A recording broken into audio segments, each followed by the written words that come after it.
Okay, the topic which we are going to cover today are there are two specific topics which are very frequent when you work with any e-commerce site. Okay, so one of them will I'll be covering it on eBay, and second I'll be covering upon Flipkart. So let's start with an eBay project. So first of all, I'll create a new package with, let's say, day 14. Okay, and in this I'll create a new class and I'll call it eBay project.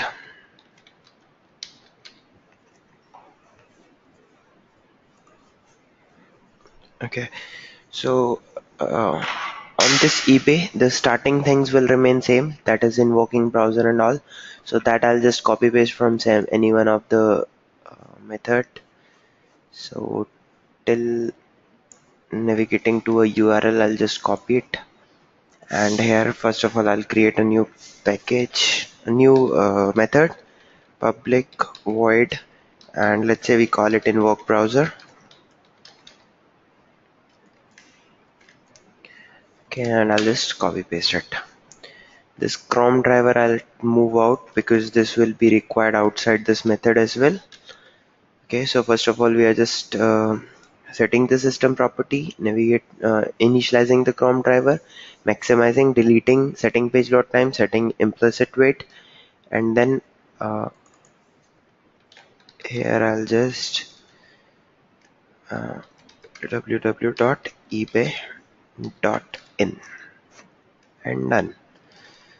So this is what you required to for invoking a browser. Okay, once invoke browser is done, so let's say this, and here if I go to ebay.in. Okay, so what all we are going to do, first scenario will be that on ebay.in I'll go in the search box, I'll search for some product, let's say Rado watch or anything, Apple watch.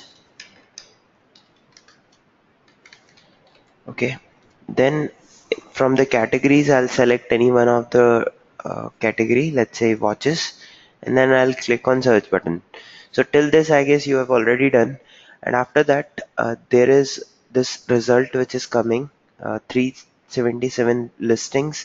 This I'll get, and then if you'll see below there are products which are coming. So if you can see this product is coming, then the next one, and so on. So all these products are coming, right? So if we see, if I go to HTML, and if I see these products, okay, you can see that they are in some list, LIs. Okay, so there are so many LIs, and just above it, there is an UL as well. So I'll discuss about what is a UL, what are LIs, and what we are going to do is we are going to get all the information of each product displayed on this page. Okay, so there will be around 50 products which will be displayed. So for each product we'll get the product information, the complete product information. Okay, and we are going to print that information here. um, this is what we are going to do here. So first of all we are doing invoke browser. Next will be next method I'll write as public void search product. Okay, and in this, what all we are searching, first one is search string product, and second one is category.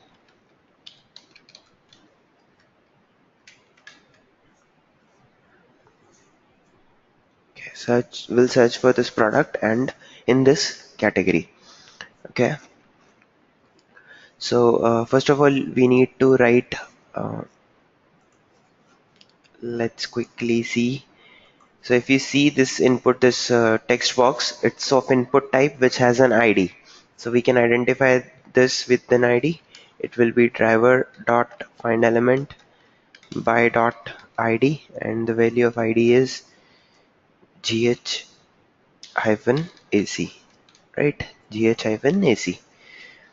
And what you want to do on it, you want to write what? The product name. Okay, then from the dropdown I have to select a value. So for a dropdown, what is used? Which class is used in Selenium? Anyone?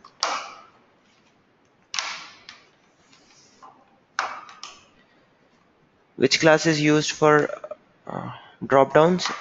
Remember?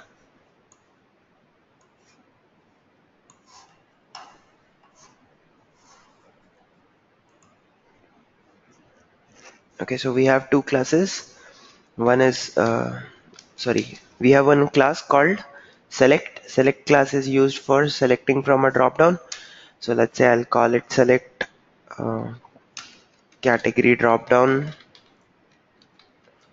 equal to drive equal to new, and then select, and then in this select you need to pass the web element which you want to consider as a dropdown. So I need to define a web element also. So it will be web element any name, let's say select category equal to driver dot find element by dot what we have for dropdown. Let's see, for a dropdown we have gh-cat,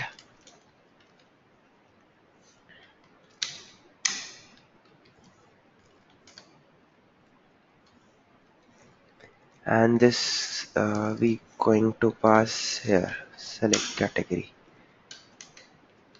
Okay, so we have this category drop down.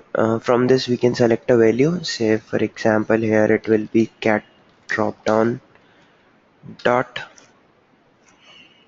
select via visible text, and the visible text will be if we see in this the visible text is watches, so it will be watches. Okay, then after that we are going and we'll go and click on search button, so it will be driver dot find element by dot, let's see what this search button has. So if we see the search button again, it has an ID, so I'll just copy this ID and paste it,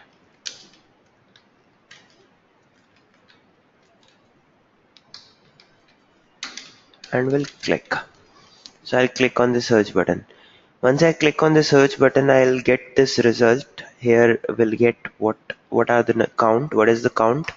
So to get the count, if I see it's inside a span which has a class as a listing count, and these are the results. I'll just copy this class name, and here it will be driver dot find element by dot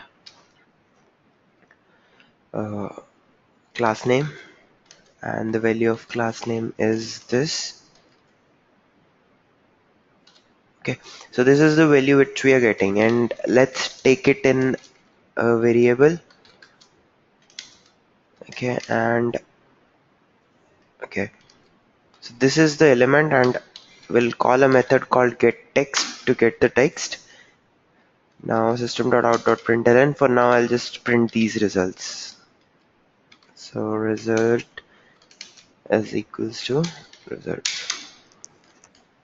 Okay, so when I'll run this scenario, you'll get how many products are there. Okay, so let's quickly write the method to close the browser as well. So it will be public void close browser, and it will be driver dot quit. Okay, here I'll create another class. We'll call it demo eBay. Okay, we'll keep this public static void main checked and finish. Okay, now here first of all we need an instance of this. I'm sorry.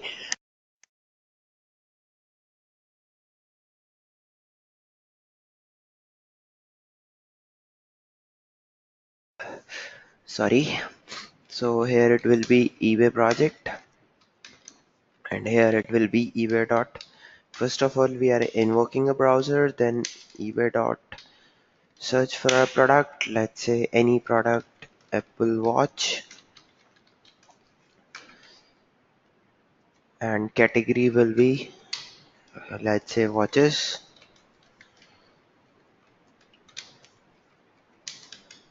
and we're going to close the browser. So let's execute the code.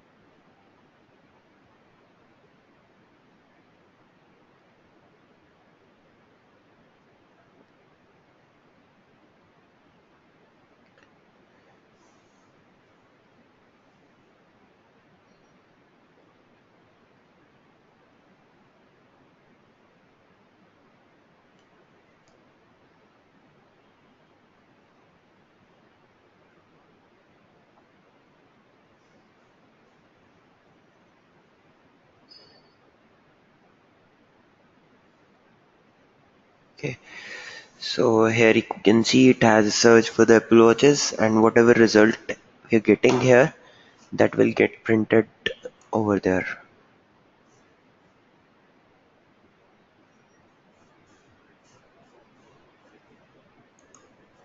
Okay, still waiting. So here you can see 337 listings are got printed. Okay, any questions till now?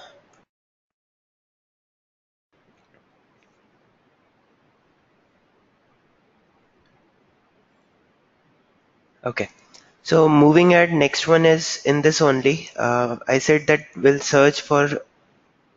get all these products which are getting printed here, which are getting listed here. Okay, but before we jump on to that, let's discuss about how lists are created. So for that, I'll just open this demo.html.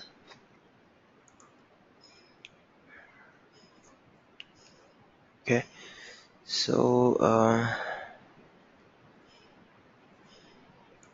here, okay.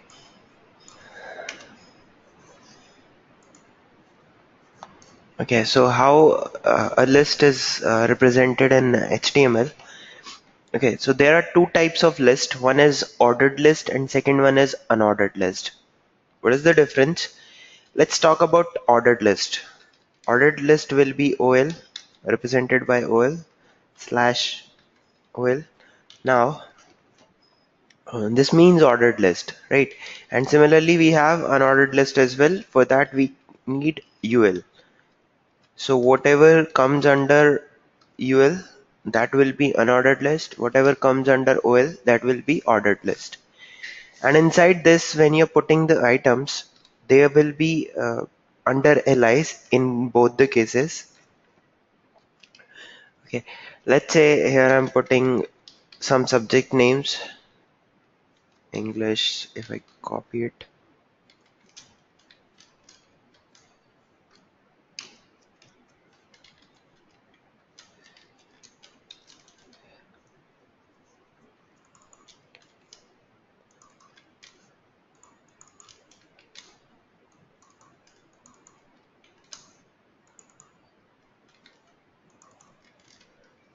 Okay, so here I just put these and I'll just copy these and we'll put here. So you'll see the difference that what happens when we have unordered list and what happens when we have uh, unordered list. So I'll just open this demo page on a browser. Open with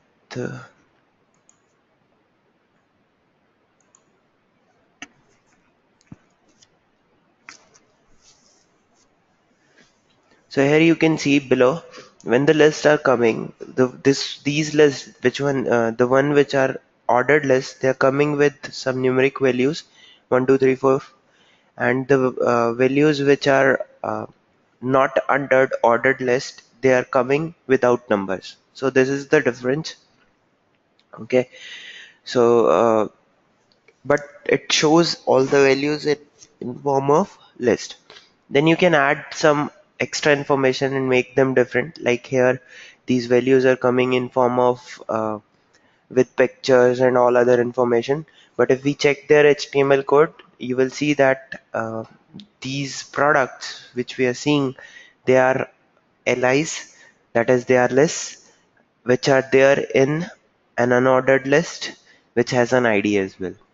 So what I want is now, first scenario I want is, out of these products, I want nth product. Let's say if I say third three, then I should get third product. If I say five, I should get the fifth product. So if you see, this is the first product. Just a,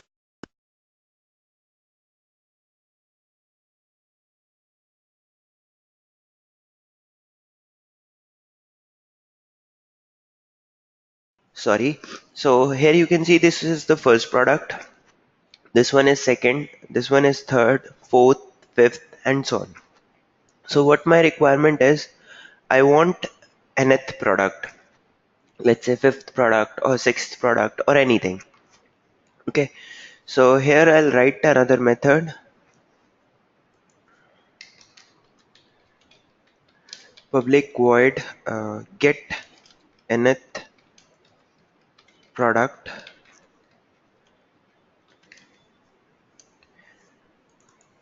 Okay, and let's say I change its return type from void to string, and will return that value. Or let me keep it void only, I'll just print it. Okay, so nth product, so for that I'll just get int item number. Okay, now let's see how you can identify nth product. Here if you see, we have unordered list, and inside that we have so many lists. So I have a small question for you. If you look at all these LIs has ID associated with them. Okay, so the first LI has this ID, second LI has this ID, and so on. I have a small question for you. Can I use IDs here to get the nth product? My requirement is that I need nth product. So can I use IDs here? Yes, no, maybe. No, Uh, what could be the reason? these IDs may be changing. Yeah, maybe changing because my requirement is to get the product from a particular position. Okay, so these Yes. IDs may change in near future. Okay, so IDs is not a good way. Then we don't have anything else we can use. So we are left with only one option, that is writing XPath for it. Okay, so looking at this, I can write its XPath. Let's see how we can write that. Okay, so for this, if you see, if I directly use this li with here, if we see, there is one attribute known as r equal to 1, r equal to 2, and so on. That is something which is uh, which is in sequence as well and can be used. Others like listing ID, this may also change according to the product, or we don't have anything else here. Okay, so one we can use is this attribute r. But the thing is, So if R is equal to one, that would be constant. sorry, This R is equal to 3, R is equal to 1. So these are all row numbers, right? yeah, you can say these are row numbers. Okay, like whatever first product will come, this r will be 1 for that particular product. It does not matter which product it will come, but it will always be in a sequence. Okay, but the thing is, directly jumping onto li won't be a good idea, because if I just check how many LIs are there, you will get to know that there are 389 LIs. Okay. For now, in this, it's there that this attribute called R you will find only in the product which we were looking for. Okay, but in near future they might add this R attribute anywhere else as well.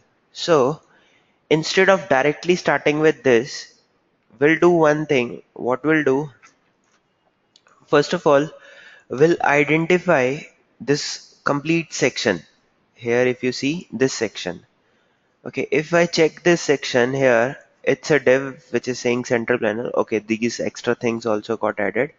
So if I go inside, there is this div which has this result. So if I go to that uh, double slash div, the one which has an ID as results. So if I get this at ID equal to results, you will see that the inner section got highlighted. Okay, so this section got highlighted and we want products inside this only. That means now if I go on to this that li, that will be the one which we need. Okay, but I'll not directly jump to li, rather first of all I'll search for ul. Okay, so you can see that even this section is removed now.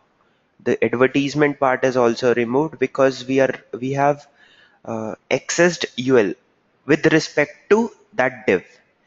Okay, now this ul also will make unique. So this ul, you can see that there are 105 uls, so we'll make that unique by passing this id. So it will be id equal to this value, and you can see now there is only one matching node. So we are at a particular ul. Inside this you have lis, so I'll simply say slash li. Whatever direct access of LIs, whatever direct LIs are there inside this UL, I'm just accessing those. If I'll put double slash here, see now with single slash we are getting 50 matching nodes, and if you'll see the code here, the highlighted part, the complete product is getting highlighted. Okay, and there are 50 such products. If I put double slash, then the values which are there inside, they are also getting highlighted, but I don't need them. I just need the outer one. So that's why I'll just access the direct LIs. Now here you can use directly the index. Let's say you want fourth product, so you can directly use the index. Okay, if I'll see, you can see that the fourth product is getting highlighted, or you can use that attribute which I was looking at. Okay, so you can see now, if I just change this R2312, it will work. Okay, directly using index is also fine, and using with this attribute is also fine. Both will work. Okay, so this is how you will write XPaths. What I did here is, if you see carefully what I did, directly using this LOE was not a good idea. So I have searched for something which makes it unique. This div with an ID results, that is something which when I searched highlighted the complete section, and we want products in that section only. Okay, we don't want anything out from outside. So this makes sure that you're getting the result from a result div. Then inside that we search for one UL, okay, which in which all these lists were there. So again it will add some extra proof to it that we are accessing the right one, and then uh, we access its immediate allies. So this is a way of getting dynamic XPaths where we are searching for something which is unique, and then with respect to that we are searching the inner elements. Okay, so any questions here?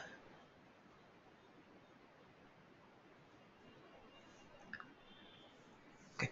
Now I'll just copy this and we'll come here. In this code, what we have to change is we have to replace this number, that is 3, with this item number. Okay, because whatever item number you will pass from outside, that product I want. So here what we'll do, first of all, I'll create that XPath. So I'll say string uh, product XPath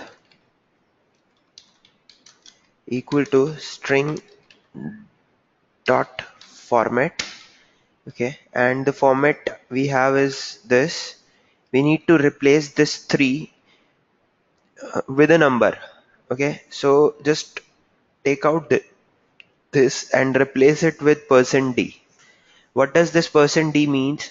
This %d is used in this string.format method, and wherever you want to replace any integer with a variable, then you have to put %d. Similarly, if you want to replace anything with a variable that is of string type, you need to change it to %s. If you need anything in a float value, then you need to change it with %f and so on. So here I just change it to %d. Now this argument will be, I'll be replacing item number here. So now whatever value you'll pass as in the item number, let's say 6 or 7, whatever you'll pass, that will get replaced here. Okay, you can add as many variables as you want. The order here, whatever order will be there, the same order will be maintained here. Let's say you want to replace this list in a viewer with one string, so you'll replace it with %s, and a new variable before item number will come because this comes before this %d. Okay, so this is one thing. So I got my XPath. Now the product, result will be, so I can say nth product equal to driver dot find element by dot XPath, and the value of XPath will be product XPath. So from here, uh, what we need is we need the complete information. So I'll say get text, and then this will be of type string, and then we'll simply print the product.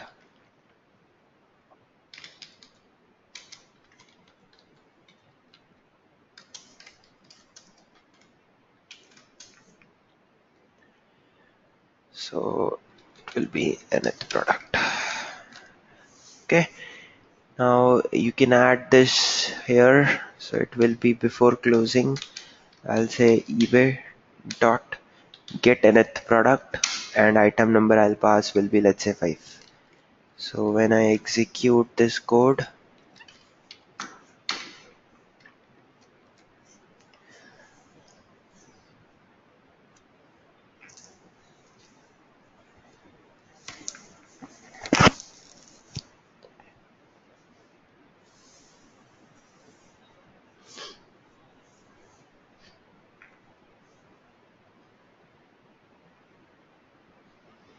so here you can see for nth product it printed the complete information about it. Okay, so any questions now?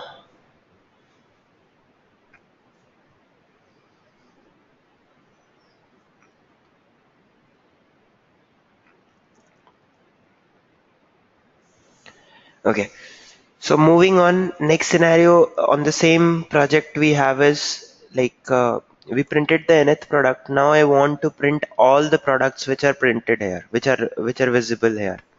Okay, so for that, again I'll go here, and if we open its XPath here,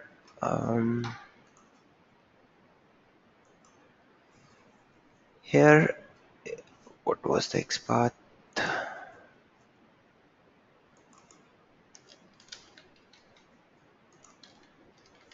Here, if we just remove this, you can see all the products are getting highlighted. All 50 matching nodes are getting highlighted, right? So if I want all these products, what I have to do? Okay, so let's see what you can do in this case.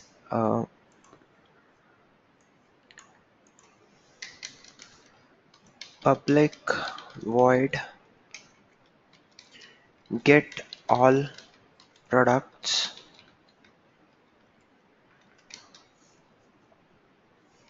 Okay, now to get all the products, this driver has a method called find. Instead of find element, now I'll be using find elements. Okay, find elements, What does this do? This method returns a list of by dot xpath. It returns a list of elements which matches the criteria you pass. Okay, it returns a list of web elements. So here I'll say list. You have to take one from java.utils. This list we have discussed a lot.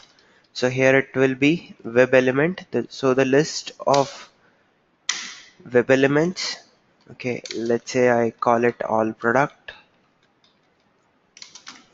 Okay, so what will happen on this browser? We are calling a method called find elements. Whatever criteria you will pass, matching this criteria, whatever web elements are there on that page, like here if I search, there are 50 matching nodes. So all those 50 matching nodes will come as a web element in this list, in this all product list. Okay, now to get all these products, we'll use enhance for loop. So it will be for the data type is web element. Okay, let's say the temporary variable I'm creating as product colon all product. Right, this is the syntax of enhance for loop.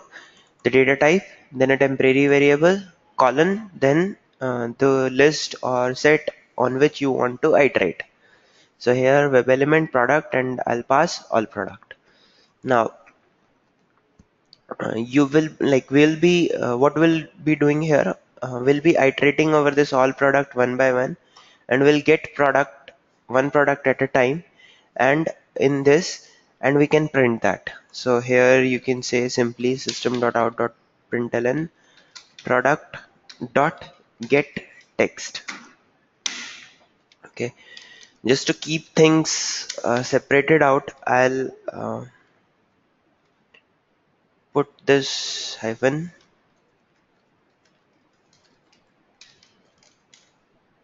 Okay, and yeah, this is it. So when I execute this code, okay, now I need to add this in demo. It will be eBay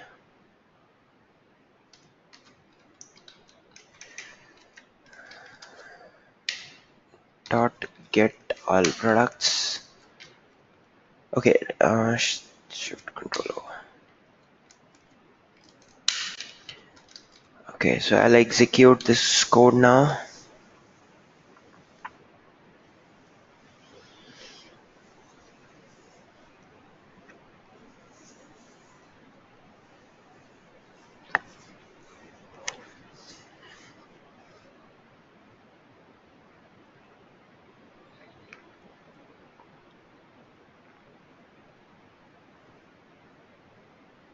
So it will be printing the products at the back end. And here if you'll observe, there is no scrolling happening. Okay, so here you can see all the products got printed, but there was no scrolling option. I mean, nothing was scrolling down. It was just printing here. Okay, so this is how you will work uh, with the lists when you have multiple products available. So you just need enhance for loop. First, get all the items in a list, and then iterate over that list. Clear? Any questions? Anyone?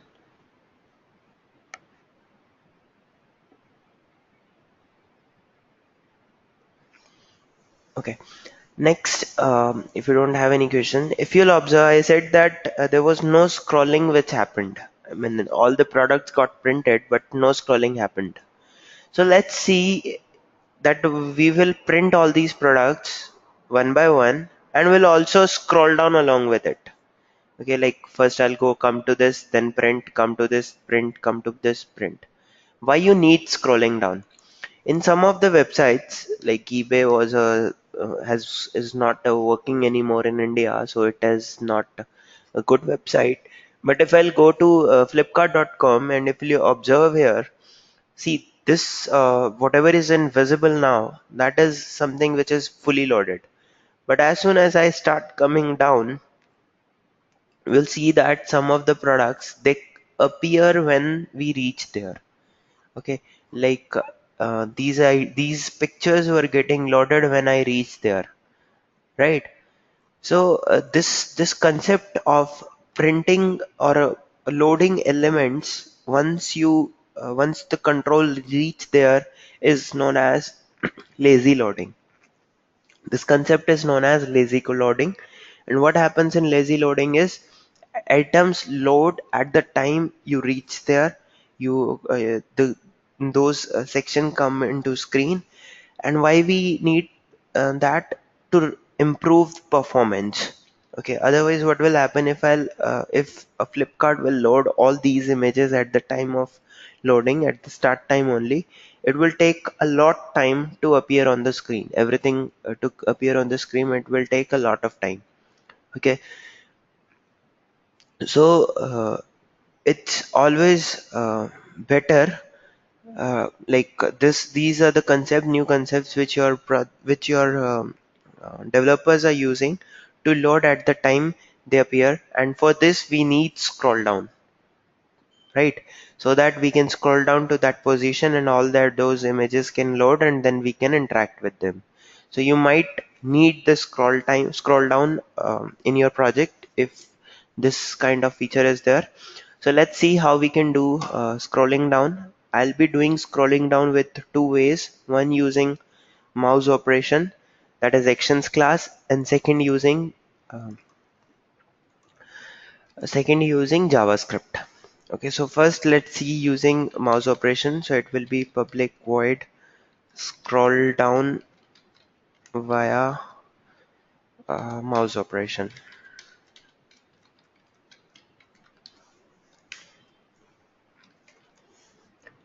Okay, so scrolling down via mouse operation, let's see how you can do that.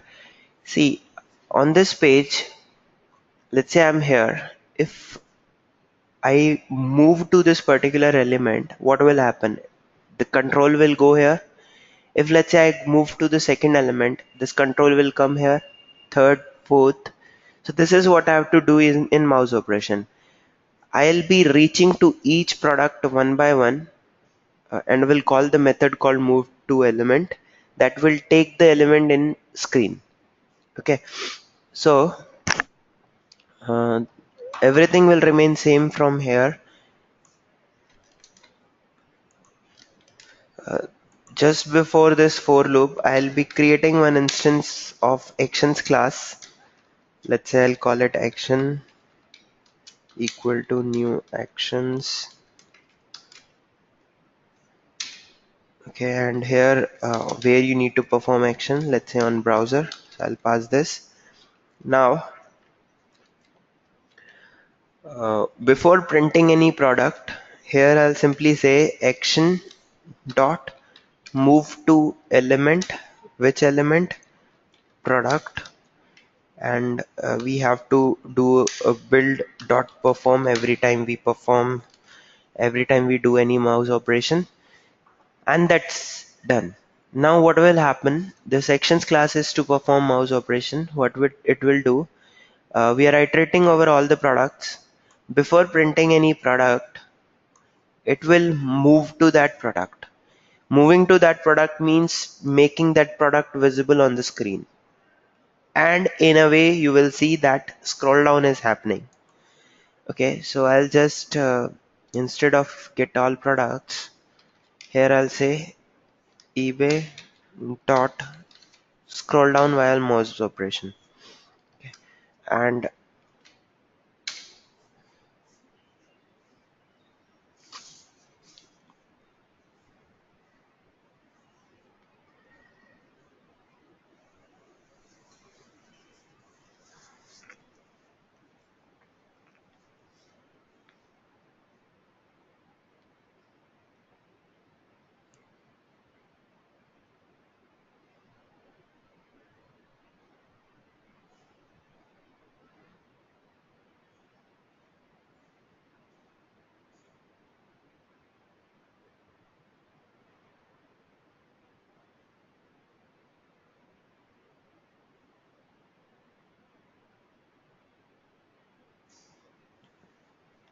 So once the page will be loaded, it will start scrolling.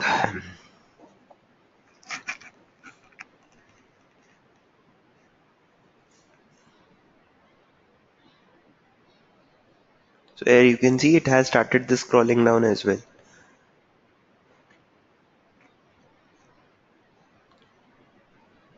Okay, so this was one way of scrolling where we are using mouse operation.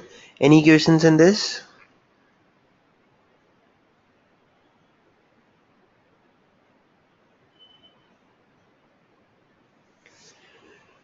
Okay, moving on. The next way is, as I told, it will be using the JavaScript.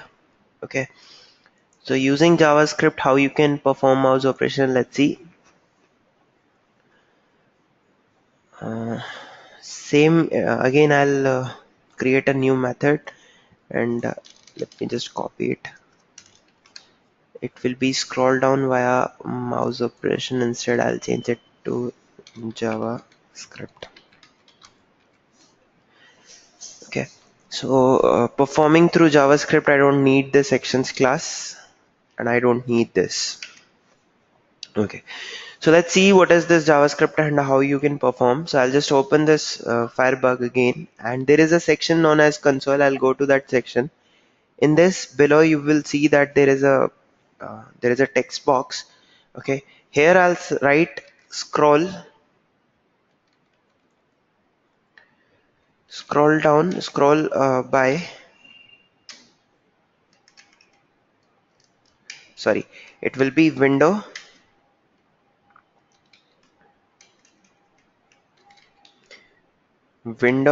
dot. Okay, it's in small letters. Window dot scroll by. This method scroll by, and in arguments you need to pass two parameters. Okay, observe carefully on the screen. Okay, I'll just do one thing. Okay, I'll go back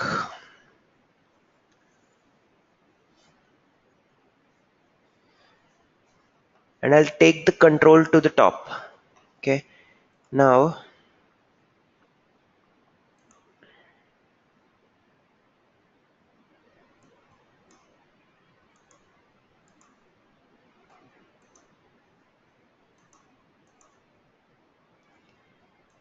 where is that?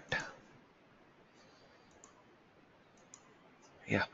So here you can see in the console, if you'll see, the control is at the top here. The scroll bar is at the top. And as soon as I say 0, comma, let's say 1000, and if I press enter, you will observe that from up, your screen has gone little down. Okay, similarly, if I copy it again and put this value again, and let's say I'll say 2000 instead of, or 3000, you will see that screen has come a little more down. So why this is happening? This is happening because of this method called scroll by. What it do, uh, it performs a JavaScript on this screen and takes the control to these parameters. And what are these parameters? These parameters are the pixels of your screen. Okay, now here you can see that there are two things. So what does they mean? The first one is x axis and the second one is y axis. Okay, so this 0 is this origin. The left top corner is the origin where my currently my mouse is cursor is. Uh, that is the origin, and as you move right, it will become positive, and again if you move down, it was positive value. Okay, so when I'm saying 0 comma 1000, that means I'm just moving up and down. Okay, when I say if I change this x as also, then I can have left right scrolling also. So If you need to scroll anything horizontally, then then you have to change the x parameter. Whereas if you have to change move up and down, then you have to change the y parameter.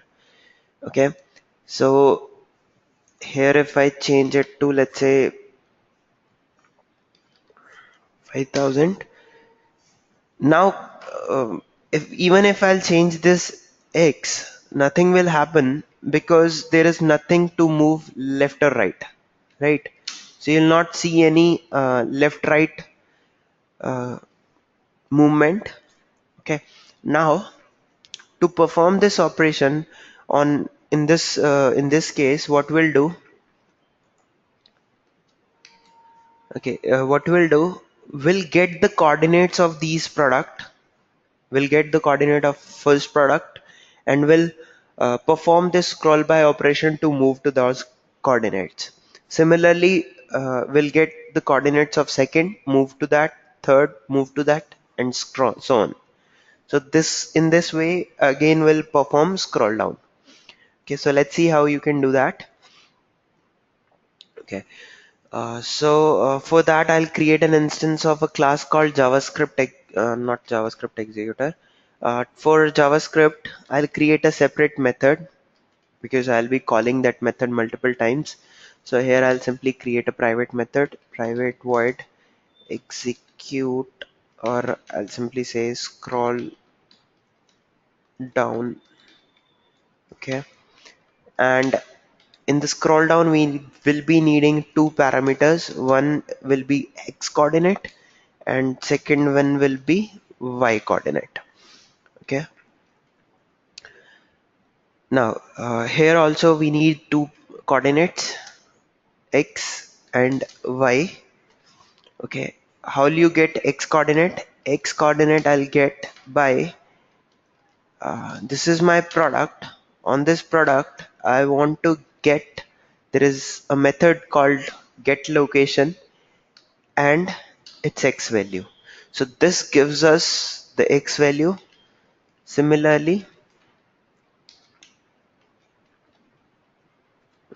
this gives us the y value. Okay. So this, the first method on my product, wherever is my product. So one by one products will come inside this, right? So from the first product, I'm calling a method called get location. What does this do? This will get the location of that particular product on the screen. Dot x will get its x coordinate, dot y will give its y coordinate. So we got both the coordinates, right? Now we just have to call this method scroll down x comma y. Okay, so let's write the logic in scroll down. Now to perform any JavaScript, there is a class called JavaScript executor. Let's say I create its instance known as JS engine. Okay. Then I also need the command. So command will be, let's say, JS command. Command I already know. Command is, if we see here, the command was window.scroll by. Okay. So uh, again, I'll call this method called string.format, and the format here will be this. I need to replace these coordinates with some integer value one by one.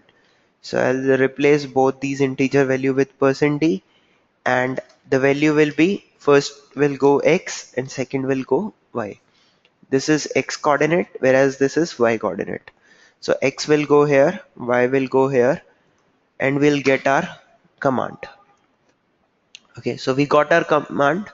By replacing this x and y, we'll get where we have to scroll down. Okay, now we need to perform this JavaScript. So I'll say JS engine equal to, where I have to perform this JavaScript on my driver, right? Now, I need to explain one concept to you in Java. That is, the concept name is upcasting and downcasting. That is typecasting. Okay, typecasting. typecasting. Okay, so in this typecasting, there are two types. One is upcasting and second is downcasting. What does it mean? I'll try to give you a simple example for this. Consider two variables. One is int and second is long. Okay, this long and int both are of type integer, but there is a difference. Int can store 4 bytes of data, whereas long can store 8 bytes of data, right? So you can say that long is a bigger container, whereas int is a smaller container.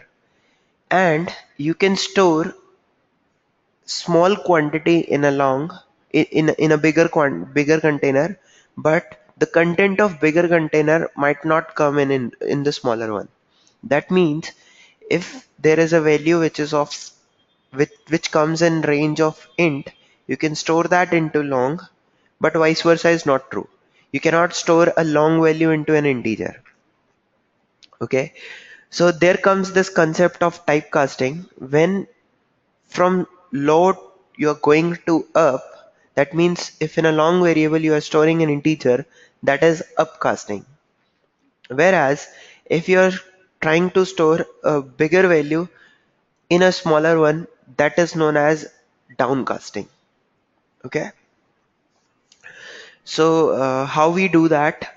Let's say if I want to store anything in an int variable, let's say in x I want to store some long. Okay, there is a variable called long y. Okay, and it has some value. Let's say this is the value. Okay, at the end it is a l. Whenever we use a long, we put a small l after it. Now if you want to store this value in an integer, that is normally not possible. So what we do, we put this this and we simply say y. Okay, this is known as typecasting. It will convert I mean, it is typecasting whatever value you're putting into this x. Okay, so let's say I'll just copy it here and somewhere here I'll just to show you, I'm putting this. See what it is saying.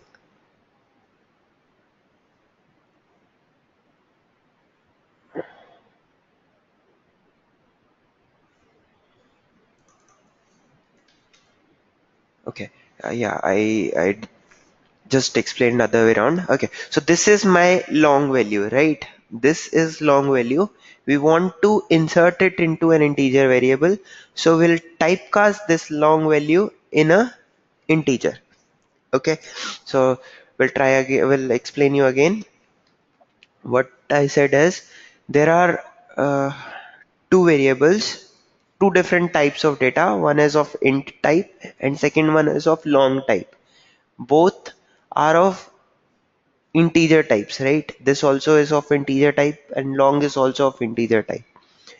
Now, when I have to store anything in long, I can store 8 bytes as well as I can store 4 bytes. Why? Right? Because 4 byte is less than 8. So if you have anything in form of integer, int, you can directly store it in a long variable. Now consider the other way around.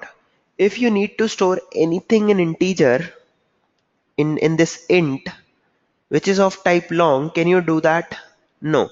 If I'll try, if you see, if without this, if I try to store this y into x, it will give me an error saying type mismatch, cannot convert long to int. Okay.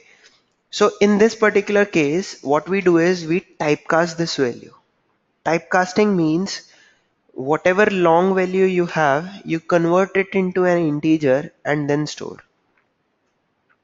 Okay, so this concept is known as typecasting. As you're going from up to down, that is you're going from a long to an integer, from a bigger value to a smaller value, this is known as downcasting. And if you store any small value in a bigger container, that is known as upcasting. Okay, clear now?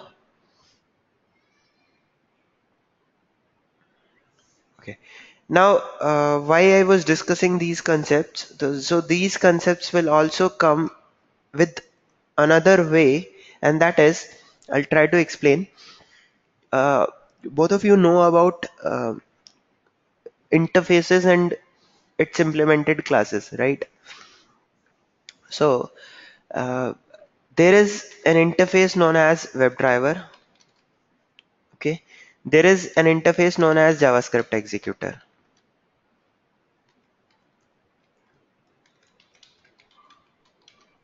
Okay, and then there is a class. So this is an interface.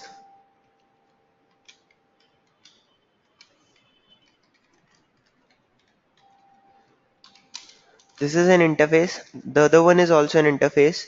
And then there is a class called Chrome driver. And this Chrome driver is a class which implements both these interfaces. This Chrome driver has all the methods from WebDriver. It has all the methods from JavaScript executors. Okay. So,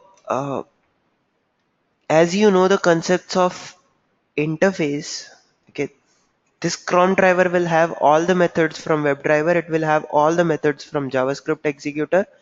That means you can directly perform JavaScript on a cron driver instance. Like here. Here, the class name is Chrome driver. So Chrome driver, I can directly perform this JavaScript on this. That's why if you see, there is no error. This driver variable directly went into this JS engine, which is an instance of JavaScript executor. But if the same concept, if this is not a Chrome driver, but it's a web driver, let's say it's an instance of web driver. If you'll see now, there is an error coming. What does it says? If I hover over it, it says type mismatch. Cannot convert WebDriver to JavaScript executor. Okay. Though this driver is initialized with Chrome driver. So in this particular situation, we need typecasting. Okay. Now, what will happen in case of typecasting? This Chrome driver, it implements WebDriver, it implements JavaScript executor, but currently my variable is of type WebDriver, which is anyways initialized with Chrome driver. I'll say here, just before this, I'll say convert it into JavaScript. Okay, and you'll see that error is gone. This driver, which is um, which is an instance of WebDriver, I'm just simply saying converts its type to JavaScript executor. Rest everything will remain same and put that into JS engine. So this driver will remain an instance of WebDriver.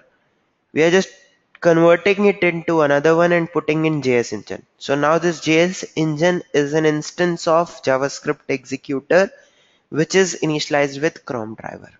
So this is known as typecasting. Clear? Any doubt? Any questions here?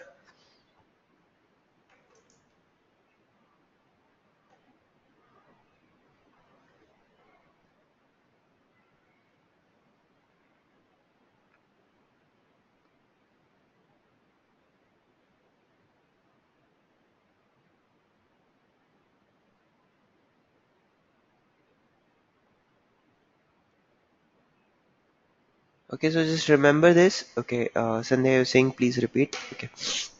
See, uh, there are three things. There is one WebDriver, then there is JavaScript executor, and then there is Chrome driver. Okay, I need to perform JavaScript. JavaScript can be performed with this instance, JavaScript executor. Okay.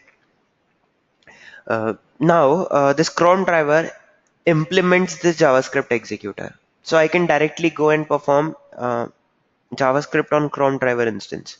So if you remember, if it was Chrome driver, then I was not requiring any this typecasting. Directly driver was, if I go back, Yeah. If I come here and if you'll see this driver is directly going in this, or even you don't need this, you can directly perform uh, execute script on this. You can directly perform execute script on driver because this driver is an instance of Chrome driver which implements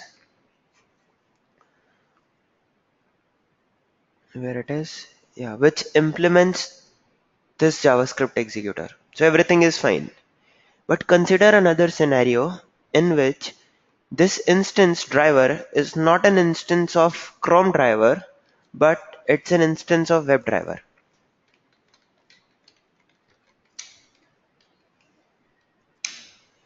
Okay, it's an instance of WebDriver.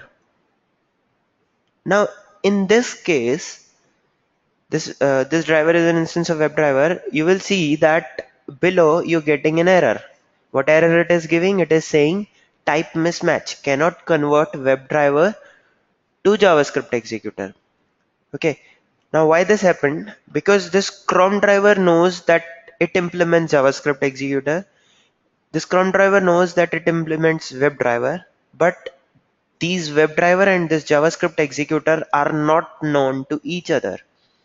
Now driver is an instance of WebDriver, so it does not know anything about JavaScript executor. So that's why it is saying cannot convert this into this. Now how can you convert? So to convert, we have an option and that is known as typecasting.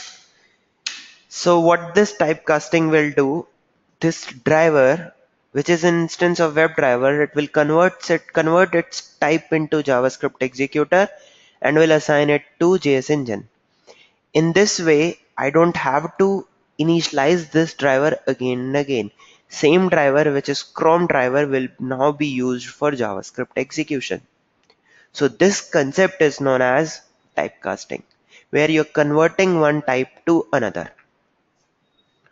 Clear now?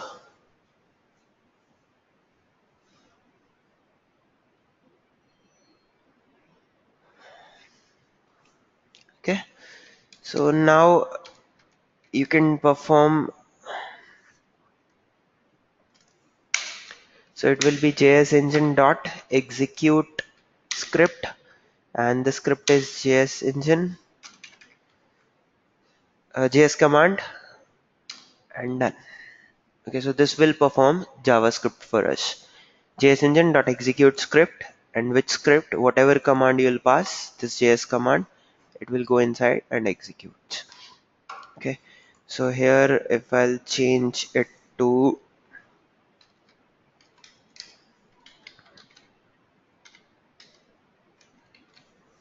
scroll down via JavaScript. Okay, if I execute this code, again JavaScript will scroll down will happen now, but this time with JavaScript.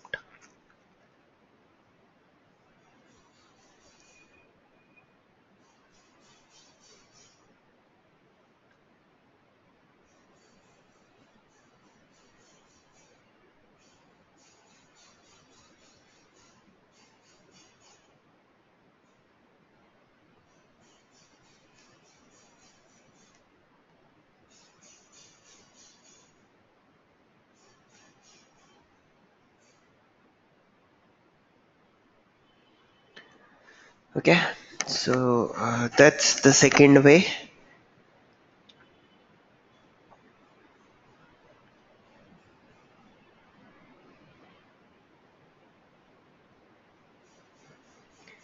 Any questions now?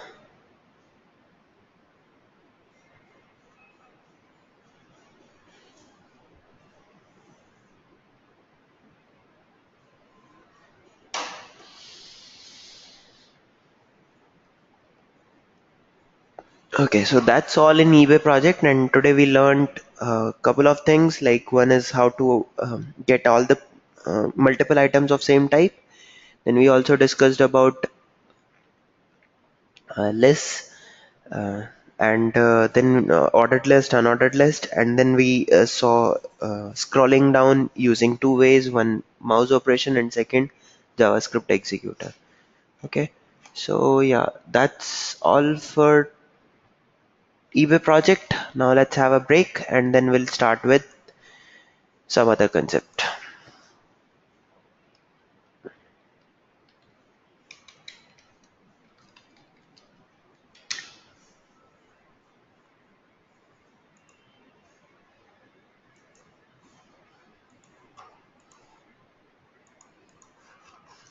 So see you after 7 minutes.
Okay, so we can continue again.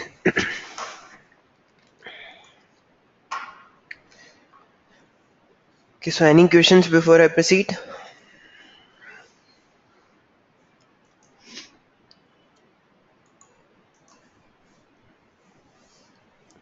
Fine. Next is we'll be working with links on this page. Okay, so if you observe on this page, there are many links. Okay, if I just check here, sell on Flipkart as a link. So all these tags with an anchor tag, that is an A tag, they all are link. And we know about a link. If I go back to my demo page, okay,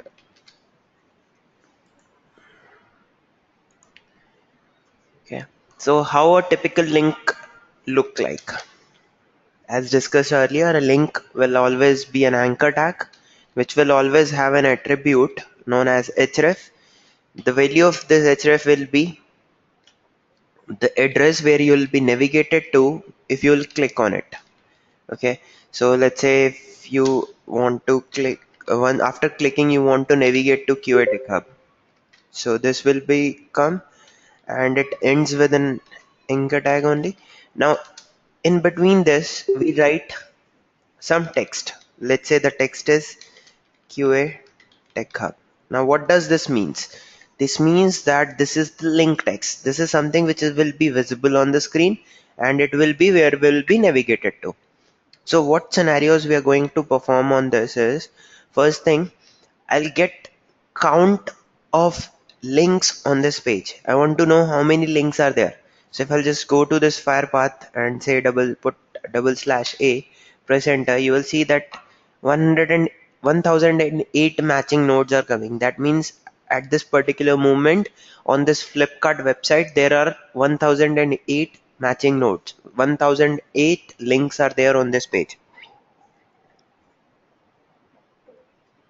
Clear? So I want to get the count of these links, first thing. Second thing, I want to print all the links which are there on this. Okay. I want to print its link text, that is this text, and I want to print its URL. Both the things I want to print. So we'll do that. Okay, and uh, as I said, I'll print its text as well as the URL. So I need to know how to get this URL from a link, right? We know that using get text method we can get the text, but the thing is, what if I want to get the value of this href? I want to know where this link will take me if I click on it. Okay, so that's what we are going to learn. So I'll create another project in it. Let's say I'll call it Flipkart.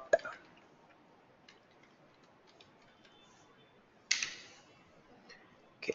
Let me just copy two methods. One is invoke browser,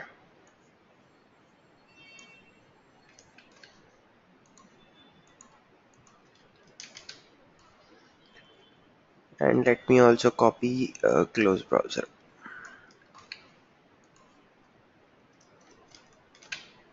Okay. We'll change the URL to flipkart.com. Okay. Now, first method is to get the count of links. So I'll simply say public. Let's say return type is int. Count of links on a page. Anyways, we are printing, so I'll just change its return type from int to void. Okay. Count of links on a page. I just want this. How can you get that? So for this, on my browser, I'll call a method called find elements by dot. Can I use tag name and the value of tag name as a? Because we want all the links on this page, right?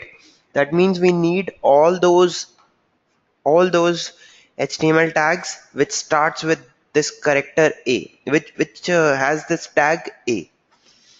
Okay, so the code I'm writing, I'm simply saying search all those elements which has tag name as A. Okay, so find elements is the method. Now on a list, you know how to get its count because this will put everything in a list. To get the count, there is a method called size. What does this method do? This will give you count of links in a actually what it is giving, actually speaking, it is giving us number of elements which are there with this matching criteria, and the matching criteria is tag name as A. So with this matching criteria, that is tag name A, whatever elements are there, we get that in a list, and then we're calling a method called size which gives us all the links. Okay, now I can simply print it, so it will be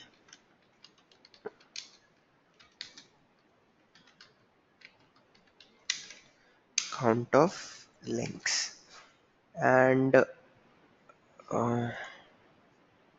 here we'll simply say demo Flipkart.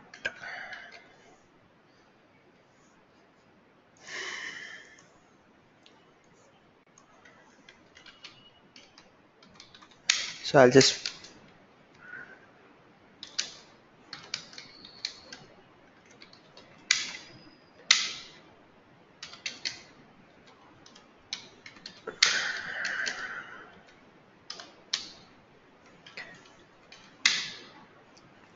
and then fb dot close browser.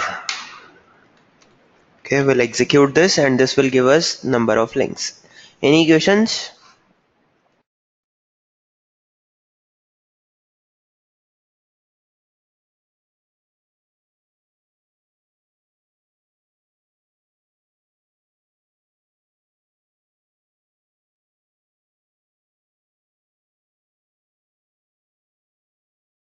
You can see now the count is 1011. So this keep on changing because some of the products may be coming and going. That's the reason that there might be it might be possible that some of the links are coming extra, some are going. So that's why the count has changed to 1011. Okay, any questions?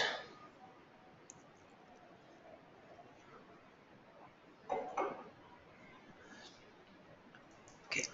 Next scenario will be that I know a particular link, let's say this sell on Flipkart, and I want to get what is its URL. Okay, so if I check, uh, it's a link, again a link, and here you can see its attribute is href, and this href has this value, whereas the link text is sell on Flipkart. So sell on Flipkart is the text, and associated URL is this, and why we want to get this attribute. Okay, so I'll just close all these. Okay, what I did, yeah. So here I'll just create another method,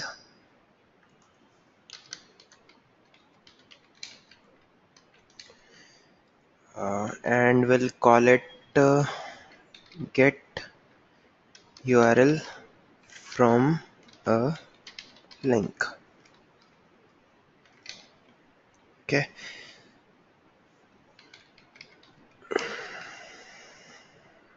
okay, so driver dot find element.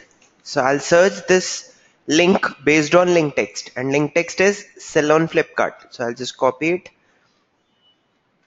by dot link text, and the value of link text is this.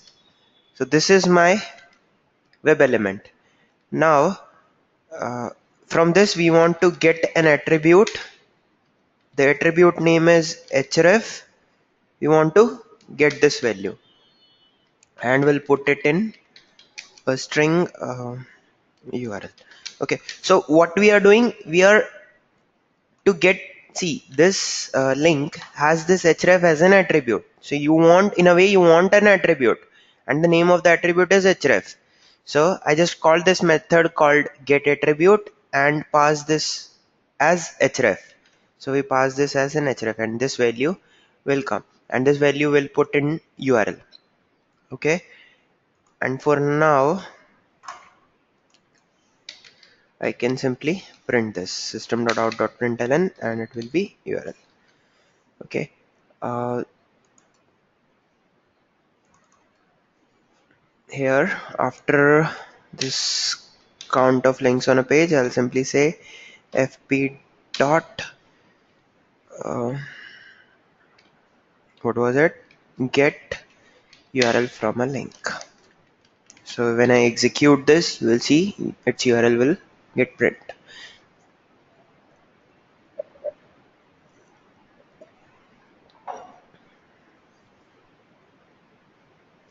So now the main thing is, it's not that only URL you can get. You can get any attribute from any HTML tag. Okay, be it anything. Let's say this UL you have, you want to know what is the class associated with it. So try searching this UL with some way, and then you can simply call get attribute and pass the attribute as class. Okay. If you have this div known div, then you want to know what is its ID. Just call the method get attribute and pass the value as ID. Okay, and so on. So maybe you have this div, you want to know what is its data hyphen react ID. So you can again call this method get attribute, and so on.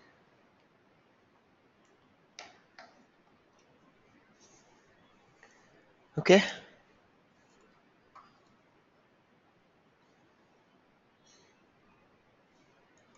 so yeah, this is the way you can get the attribute.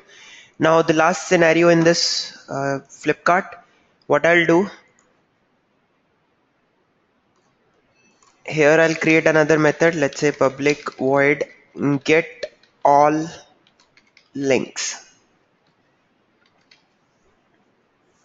Okay, so in get all links, what we can do is uh, I'll create one list of web element.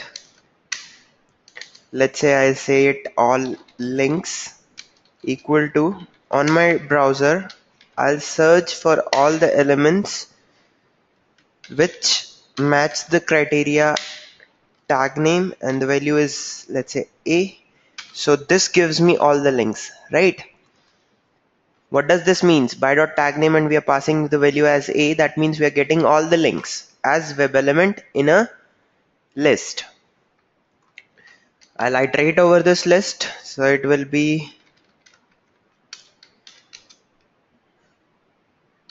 a particular link colon all links, and then system.out.println. Let's say the text is, how will you get a text from a link? Very simple. Whatever is the link dot get text is the method, and then and its URL. And how will you get the URL? Now you know link dot get attribute, and the value of attribute will be href. So this gives me the text associated with the link. This gives me the URL associated with the link. Rest everything. So this will give you all the things. Now let's call this get all links. So if I execute this code, you will see all the links will get printed.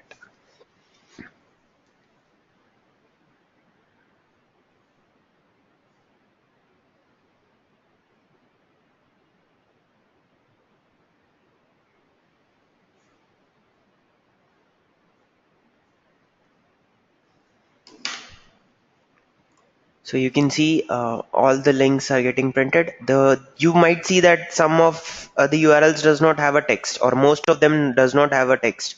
The reason is because they are images. They don't have any link text associated with them. They are images.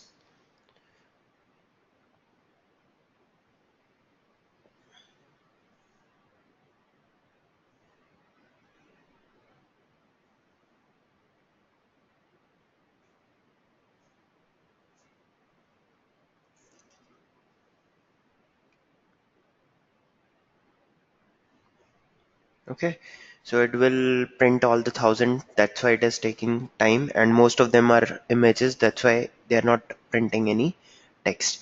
And how to remove them? You can simply put an if condition that if link text is empty, don't print it. Right? Okay, so that's all. Any questions now?